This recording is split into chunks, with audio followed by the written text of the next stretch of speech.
தமிழக முதல்வர் ஜெயலலிதா அவர்களை பொறுத்தவரையிலே தமிழ் திரைப்பட தொழிலாளர்கள் வீடு கட்டிக் கொள்வதற்காக 85 ஏக்கர் நிலத்தை தமிழக அரசு அளித்திருக்கிறது. நமது தமிழக முதல்வர் அவர்களை பொறுத்தவரையிலே தமிழ் திரைப்பட உலகிற்கு அவர் ஏராளமான சலுகைகளை தந்துள்ளார்.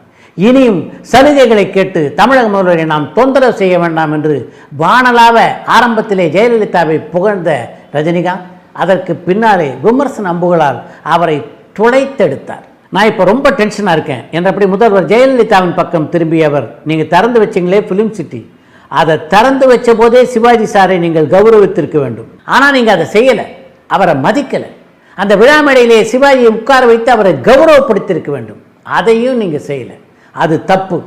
தப்பு செய்வது மனித குணம், தப்பை திருத்திக் கொள்வது மனிதத்தனம் என்று ஜெயலலிதாவை அவர் காரசாரமாக விமர்சித்த போது அந்த மொத்த கூட்டத்தையும் பரபரப்பு தொற்றிக்கொண்டது. ரஜினி நன்றி தானே சொல்ல போறார் என்ற எண்ணத்திலே அந்த அரங்கத்திலிருந்து வெளியேற தொடங்கியவர்கள் அனைவரும் ரஜினி பேச பேச மீண்டும் அரங்கத்துக்குள்ளே அமர்ந்து தங்களுடைய இருக்கைகளில் அமரத் தொடங்கினார்கள். அதுக்கு முன்னாடி எந்த விழா மேடையிலும் ரஜினிகாந்த் அந்த அளவுக்கு காரசாரமாக யாரையும் விமர்சித்ததே இல்லை.